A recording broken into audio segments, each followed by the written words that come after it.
লোকমান্য তিলক নিম্নলিখিত কোন সংবাদপত্রটি প্রকাশ করেছেন? এটি মনে রাখবে মারাঠা ও কেশরী পত্রিকা।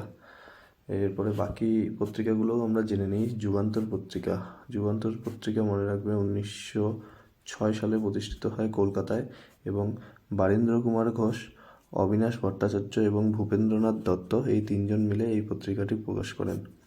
এরপরে বেঙ্গলি পত্রিকা মনে রাখবেন সুরেন্দ্রনাথ ব্যানার্জি। এরপর অপশন ডিতে অমৃতবাজার পত্রিকা মনে রাখবে শিশির কুমার ঘোষ এবং মতিলাল ঘোষ এই দুজন মিলে প্রকাশ করেন। হ্যালো বন্ধুরা, welcome to my channel aspirant platform. আজকে আমি এসএসসি জিডি এক্সামের জন্য কয়েকটি গুরুত্বপূর্ণ সিলেক্টিভ কোশ্চেন নিয়ে এসেছি এবং ভিডিওটি তোমরা অবশ্যই শেষ পর্যন্ত দেখবে, কারণ এই কোশ্চেনগুলি এসএসসি জিডির এবারের এক্সামের কোনো না কোনো শিফটে অবশ্যই পাবে তোমরা, এবং ডাব্লিউবিপি, কেপি এসব এক্সামের জন্য গুরুত্বপূর্ণ। তো আজকের প্রথম কোশ্চেন, ভারতীয় সংবিধানের কোন ধারায় রাষ্ট্রপতি পদের মেয়াদ সম্পর্কে বলা হয়েছে? তো এটার অ্যান্সার মনে রাখবে, এটার সঠিক অ্যান্সার হয়ে যাবে অপশন ডি হবে, সরি এখানে বি টাইপিং মিস্টেক, ডি 56 নং ধারায়, 56 নং ধারা এবং আর্টিকেল 58 নং ধারায় এটা মনে রাখবে রাষ্ট্রপতি নির্বাচনের যে যোগ্যতা সম্পর্কে বলা হয়েছে, যোগ্যতা। এবং রাষ্ট্রপতি নিয়ে একটি গুরুত্বপূর্ণ ধারা মনে রাখবে আর্টিকেল 61 রাষ্ট্রপতির ইমপিচমেন্টের কথা বলা হয়েছে। তারপরে চলে যাই নেক্সট কোশ্চেনে। 2 নম্বর কোশ্চেন বলেছে ভারতীয় মহাকাশ গবেষণা সংস্থা ইসরো কবে প্রতিষ্ঠিত হয়? তো এটা মনে রাখবে 15ই আগস্ট 1969 সালে ইসরো প্রতিষ্ঠিত হয়। এবং অপশন এতে বলা হয়েছে 1 এপ্রিল 1935। এইটা মনে রাখবে রিজার্ভ ব্যাঙ্ক অফ ইন্ডিয়া এই দিনটিতে প্রতিষ্ঠিত হয়। আর বিআই, এটিও খুব গুরুত্বপূর্ণ। নেক্সট আজকের 3 নম্বর কোশ্চেন, নিম্নলিখিতদের মধ্যে কে একজন বিখ্যাত সন্তুর বাদক? তো এখানে মনে রাখবে Shivakumar Sharma, option A is the right answer. ইনি হলেন একজন সন্তুর বাদক। এবং পরের অপশনগুলোও জেনে নিই আমরা। নিখিল ব্যানার্জি, এটি মনে রাখবে ইনি একজন সিতার বাদক। এবং অপশন সিতে বলেছে বিসমিল্লাহ খান, এটি হয়তো সবাই নাম শুনেছ, ইনি একজন সানাই বাজায়। এবং অপশন ডিতে হরিপ্রসাদ চৌরাসিয়া, এটা তোমরা কমেন্ট করে জানিয়ে দিবে যে এটি কিসের সাথে যুক্ত। পরে নেক্সট কোশ্চেন নম্বর 4 বলেছে অম্বুবাচী মেলা উত্তর পূর্ব ভারতের কোন মন্দিরে অনুষ্ঠিত হয়?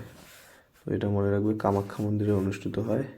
আর যদি বলে কোন জায়গায়, তাহলে মনে রাখবে আসামের গুয়াহাটিতে। পরে কোশ্চেন নম্বর 5 বলেছে 2011 সালের জনসংখ্যা অনুসারে ভারতের দারিদ্র্য সীমা বিপিএল নিচের কত শতাংশ জনগণ আছে? এটা মনে রাখবে 22% আছে। 2004-05 ছিল এটি 37.2%, তারপরে কমে 2011 সাল অনুসারে 22%। এরপরে কোশ্চেন নম্বর 6 বলেছে 2011 সালের আদমশুমারি অনুসারে ভারতের মুসলমানদের মোট শতাংশ কত?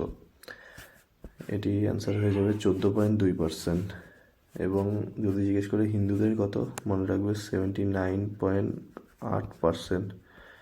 এবং যদি বলে খ্রিস্টানদের কত, তাহলে 2.3%। এরপরে next question number 7, mid day meal scheme কোন মন্ত্রণালয়ের আওতাভুক্ত? তো এটি অপশন দেখেই বোঝা যাচ্ছে যে শিক্ষা মন্ত্রণালয়ের আওতাভুক্ত। এবং mid day meal scheme first চালু হয় 1995-এ।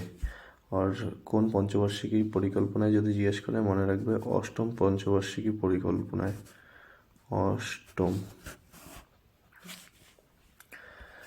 নেক্সট কোশ্চেন নাম্বার 8 বলেছে সুভাষচন্দ্র বসু কবে কংগ্রেস পার্টির সভাপতিত্ব হন?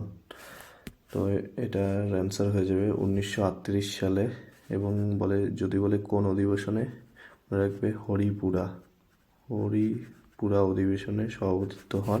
পরে নেক্সট অধিবেশন হয় 1939-এ, ত্রিপুরীতে, সেখানেও তিনি সভাপতি হন ত্রিপুরী, কিন্তু পরবর্তীতে গান্ধীজির সাথে মতবিরোধের কারণে তিনি পদত্যাগ করেন। এরপরে নেক্সট কোশ্চেন, লোকমান্য তিলক নিম্নলিখিত কোন সংবাদপত্রটি প্রকাশ করেছেন? এটি মনে রাখবে মারাঠা ও কেশরী পত্রিকা।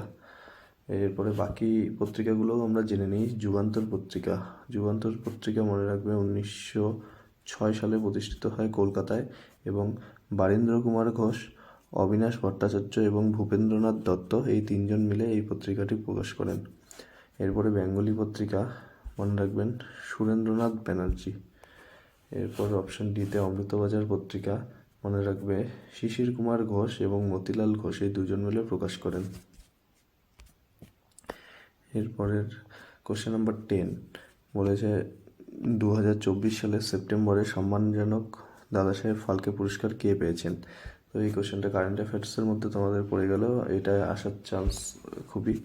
তো এটার অ্যান্সার হয়ে যাবে মিঠুন চক্রবর্তী। 2024 সালে দাদাসাহেব ফালকে পুরস্কার পান, এবং দাদাসাহেব ফালকে পুরস্কার মনে রাখবে এটি ভারতীয় চলচ্চিত্রের সর্বোচ্চ সম্মান, এবং এটি প্রথম 1969 সালে দেওয়া হয়। এবং এই দাদাসাহেব ফালকে পুরস্কারটি প্রথম যিনি পান তার নাম হলেন দেবিকা রানী। এই কোশ্চেনটিও অনেক এক্সামে জিজ্ঞেস করা হয়। তো আজকের এই কটা কোশ্চেনই থাকবে। তো তোমাদের ভিডিওটি কেমন লাগলো কমেন্ট করে জানিয়ে দিবে।